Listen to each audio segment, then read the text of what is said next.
ભાવનગર દસાડાના અંબાળા ગામે ઠાકોર સમાજનું સંમેલન અને ઠાકોર સમાજના બંધારણ અંગે સંમેલન યોજવામાં આવ્યું તો અલ્પેશ ઠાકોર, ગેનીબેન ઠાકોર હાજર રહ્યા।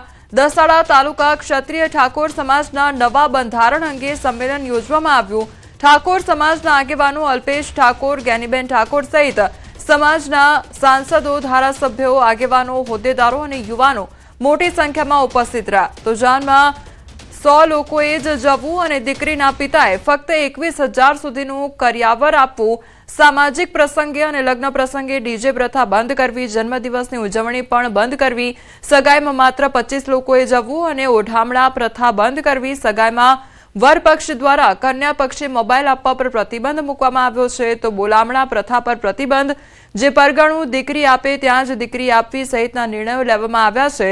સમાજ શિક્ષિત બને અને વ્યસન મુક્ત બને તે અંગે પણ પ્રયાસો કરવા પર અલ્પેશ ઠાકોર અને ગેનીબેન ઠાકોર દ્વારા અપીલ કરવામાં આવી તો નવા બંધારણનું પાલન નહીં કરનાર સમાજના લોકો પાસેથી 51,000 દંડ લઈ નજીકની શૈક્ષણિક સંસ્થામાં દાન આપવામાં આવશે તેવું પણ કહેવામાં આવ્યું છે। આજે દસાડા અને પાટડી ઠાકોર સમાજ એ સમાજના રીત રિવાજોમાં કઈ રીતે સુધારો આવે, સામાજિક ખર્ચામાં કાપ મૂકીને શિક્ષણ તરફ સમાજ કઈ રીતે આગળ વધે એની એક સૂત્રતા માટે કરીને આજે બધા ભેગા થયા છે। સર્વપક્ષીય ઠાકોર સમાજના આગેવાનો, ધારાસભ્યો, સંસદ સભ્યો એક સ્ટેજ ઉપર છે। હું એમને અભિનંદન આપું છું કે સમાજના કામ માટે બધા એક સ્ટેજ ઉપર આવ્યા છે। પાટડી દસાડા તાલુકાના ક્ષત્રિય ઠાકોર સમાજ દ્વારા એક બંધારણ સભાનું આયોજન કરવામાં આવ્યું। એમાં બંધારણ જે નક્કી કરવામાં આવ્યું છે એમાં કુરિવાજોમાંથી બહાર નીકળવું અને ખોટા દેખાડામાંથી બહાર નીકળવું એ પ્રકારનું બંધારણ એની શુભકામના આપવા માટે આવ્યો હતો અને સાથે સમાજના દર્શન કરવા માટે આવ્યો। સંવાદદાતા અક્ષય અમારી સાથે જોડાઈ ગયા છે। અક્ષય, ઠાકોર સમાજના બંધારણને લઈને સંમેલન યોજવામાં આવ્યું। એક તરફ બંધારણને લઈને ભાગલા જોવા મળી રહ્યા છે ત્યારે બીજી તરફ સંમેલન થઈ રહ્યા છે, શું અપડેટ?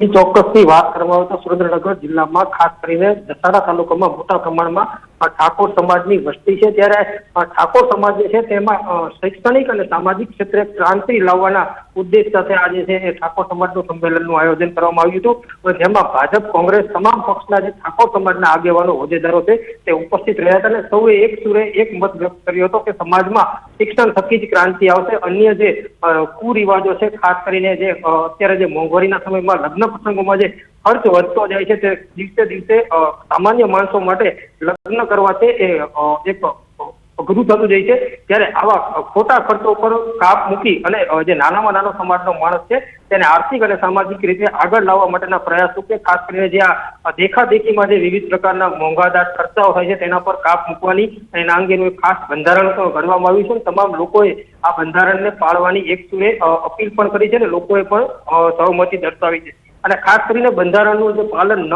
કરે તેની પાસેથી 51,000 રૂપિયાનો દંડ લઈ અને એ પણ નજીકની શૈક્ષણિક સંસ્થામાં આપીને તેનો જે ઉપયોગ છે એ પણ શિક્ષણ પાત્ર જ કરવાનો ઉમદા ઉદ્દેશ અને ઉમદા નિર્ણય કરવામાં આવ્યો છે, તેને સમગ્ર ઠાકોર સમાજે વધાવી લીધો છે। આ ઉપરાંત અગાઉ જે દારૂ સહિતના જે વ્યસનો છે તેમાં દારૂબંધી માટે વાલેવડા ગામમાં જે પોલીસ અને ગ્રામજનો વચ્ચે માથાકૂટ થઈ હતી તે બાબતે પણ અલ્પેશ ઠાકોરે ગ્રામજનોને અને ખાસ કરીને પોલીસ તંત્રને અપીલ કરી છે કે જે ચોક્કસ ગુનેગારો છે તેમની સામે કાર્યવાહી કરવામાં આવે અને દોષિત પોલીસ કર્મચારીઓ છે તેમની સામે તંત્ર દ્વારા જો કાર્યવાહી કરવામાં નહીં આવે તો આગામી સમયમાં તેના ઉગ્ર પડઘા પણ જોવા મળે તેવી શક્યતાઓ છે। જી અક્ષય, સમગ્ર માહિતી બદલ આપનો આભાર।